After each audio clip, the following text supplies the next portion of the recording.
ইরানকে কেন্দ্র করে অনেকগুলো ঘটনা আছে, খুবই গুরুত্বপূর্ণ ঘটনা। যেমন আমেরিকা কিন্তু ইরানের উপরে নতুন করে হামলা চালিয়েছে।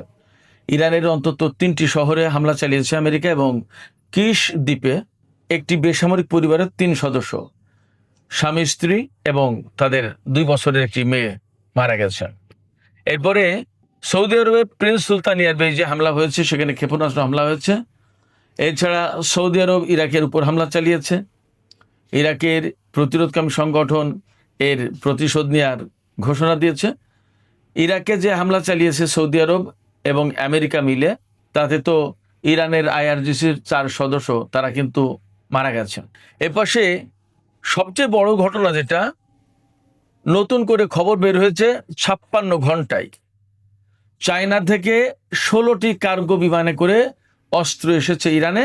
তার ভেতরে সবচেয়ে বেশি গুরুত্বপূর্ণ যে অস্ত্র, সেটি হচ্ছে কাঁধে রেখে ফায়ার করা যায় এরকম ছোট মিসাইল লঞ্চার, যে মিসাইল লঞ্চারগুলো ইরানের জন্য এই মুহূর্তে খুবই কার্যকরী হবে।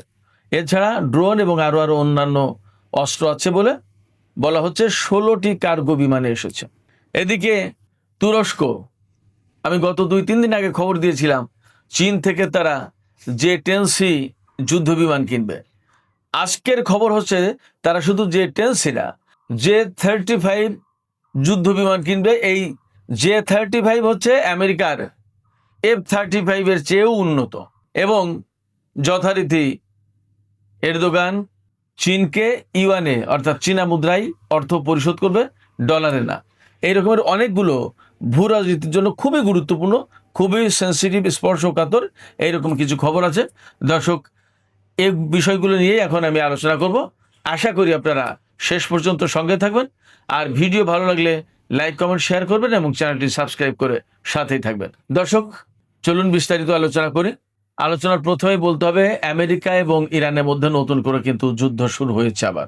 ইরান গত পরশু রাতে জর্দানের মুওয়াফাক আল সালতি বিমানবন্দরে হামলা চালিয়েছিল, এবং সেটা ছিল আকস্মিক হামলা। এবং ওই হামলা ছিল ইরানের পক্ষ থেকে বলা যায় ভিন্নতর হামলা। কেন ভিন্নতর হামলা বলছি? ভিন্নতর হামলা বলছি এই কারণে, ইরান এতদিন যুদ্ধ করেছে আমেরিকার সাথে, আমেরিকা হামলা চালিয়েছে, তার জবাব দিয়েছে ইরান। আর গত পরশু রাতে যে হামলা করেছে ইরান আপনার জর্দানের মুওয়াফাক আল সালতি বিমানবন্দরে, সেই হামলাটা ছিল কিন্তু ইরানের পক্ষ থেকে। অর্থাৎ আমেরিকা না করার পরেও 3-4 দিন যুদ্ধ বন্ধ থাকার পরে কিন্তু হঠাৎ করে ইরান জর্দানের ওই বিমানবন্দরে হামলা চালিয়েছিল। তার মানে দাঁড়াচ্ছে ইরান কিন্তু তার যুদ্ধের নেচার এবং প্যাটার্ন পাল্টে ফেলল। এতদিন ছিল প্রতিরোধমূলক, এখন হলো আক্রমণাত্মক। এটা কিন্তু ইরানের পক্ষ থেকে সম্ভবত একটা বড় রকমের সিগন্যাল। এবং এর পাশে তো বলাই হচ্ছে যে ইরানের পক্ষ থেকে আমেরিকা এবং ইসরায়েল যে যুদ্ধ পরিকল্পনা করছে, সেই যুদ্ধ পরিকল্পনা বানচাল করার জন্য ইরানের পক্ষ থেকে তো প্রস্তুতি নেওয়া হচ্ছে, এটা তো একটা বিষয়। এছাড়া হরমুজ প্রণালী যে করেই হোক ইরান তার হাতে রাখবেই, কোনো মতেই ছাড়বে না। অতএব তার প্রস্তুতি কিন্তু সে সেইভাবেই নিচ্ছে। এটা গেল আর একটা দিক। আর সবচেয়ে বড় যে দিক, সেটা হচ্ছে যে ইরান এই হামলার মধ্য দিয়ে আমেরিকাকে এই মেসেজ দিল যে তোমরা মারলে আমরা মারবো, এই দিন শেষ, সম্ভবত এমন মেসেজ দিল। অর্থাৎ আমরা প্রয়োজন মতো, আমাদের যখন প্রয়োজন তখন আমরা যুদ্ধ করতে পারি, তোমাদের উপর হামলা চালাতে পারি। এবং ইরানের পক্ষ থেকে কিন্তু একটা কথা বলা হয়েছে যে যুদ্ধ শুরু করেছে আমেরিকা, তারা যুদ্ধ শেষ করতে পারবে না, যুদ্ধ শেষ করব আমরা, অর্থাৎ ইরান। ইরানের পক্ষ থেকে বক্তব্য, সেক্ষেত্রে মোটামুটিভাবে বলাই যাচ্ছে যে এই যুদ্ধের নেচার, গতি, প্রকৃতি অনেক কিছু কিন্তু পাল্টে যাচ্ছে।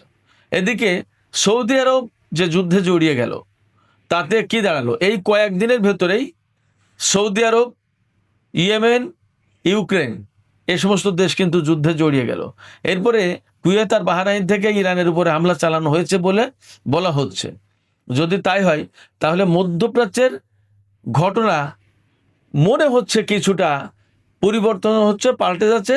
হয় মধ্যপ্রাচ্যের এই মুসলিম দেশগুলো, আরব দেশগুলো ইরানের বিরুদ্ধে শক্ত অবস্থান নিতে যাচ্ছে, আর না হয় অন্য কোনো খেলা খেলছে, যার কারণে হয়তো, আমি জানি না এটা এমন হতে পারে কিনা, তাদের কৌশল কিনা, যে যেভাবে হোক আরও ইরানকে আরও উত্তেজিত করে আরও হামলা চালিয়ে মধ্যপ্রাচ্যে আমেরিকার অবস্থানটাকে একেবারে জিরো করে ফেলার ব্যবস্থা। এমনটা নাও হতে পারে, দেখা গেল যে সত্যি সত্যিই তারা ইরানের সাথে শত্রুতা করছে, এমনও হতে পারে। আবার এমন ব্যাখ্যাও আছে, আমি নিজে একদিন বলেছিলাম যে হরমুজ প্রণালী বন্ধের পাশাপাশি বাব আল মানদেব প্রণালী বন্ধ করে দিয়ে আমেরিকাকে প্রচন্ড রকমের চাপে ফেলে, আরো যুদ্ধের ভেতরে ফেলে, আমেরিকার এই অঞ্চলের অর্থাৎ মধ্যপ্রাচ্য অঞ্চলে যত ঘাঁটি আছে সমস্ত সবগুলোকে একেবারে তছনছ করে দেওয়ার ব্যবস্থা করে এই অঞ্চল থেকে তারা হয়তো সবাই মিলে বিদায় দিতে চাচ্ছে। কিন্তু সৌদি আরব, কুয়েত এরা হয়তো সরাসরি বলতে পারছে না, কাতার কাতার বাহরাইন, কুয়েত হয়তো এই সমস্ত দেশ বলতে পারছে না, কিন্তু ইরানকে দিয়ে ইনডাইরেক্টলি হয়তো সেই কাজটা করানোর চেষ্টা করছে, এমন হলেও হতে পারে, জানি না। যুদ্ধ পরিস্থিতির বিষয়টা ভিতরে আসলে অ্যাকুরেটলি বলা খুব কঠিন ব্যাপার, কারণ কখন কোন পরিস্থিতিতে কি হয় এটা বলা কঠিন ব্যাপার। আর একটা ব্যাপার হচ্ছে যে কার পলিটিক্স, কার স্বার্থ যে কোন জায়গায়, এবং কে কার হয়ে কখন কোনভাবে দাবার ঘুটি যে চালে পাল্টায় বলা মুশকিল। সেই জন্য আমি বলবো যে যে কোনো সম্ভাবনায় হতে পারে। তবে যদি সৌদি আরব অ্যাকচুয়ালি ইরানপন্থী যে সমস্ত বিপ্লবী বা প্রতিরোধকামী সংগঠন রয়েছে, যেখানে ইরানের 4 জন আইআরজিসি সদস্য মারা গেছে, ব্যাপারটা যদি এরকম হয় তাহলে ইরানের পক্ষ থেকে কিন্তু কড়া জবাব হবে, এবং সম্ভবত সৌদি আরব বড় রকমের হামলার মুখে পড়লেও পড়তে পারে, কিছু বলা যাচ্ছে না। সৌদি আরবকে হয়তো আর ইরান ছাড় নাও দিতে পারে, যদি ব্যাপারটা অ্যাকচুয়ালি সৌদি আরব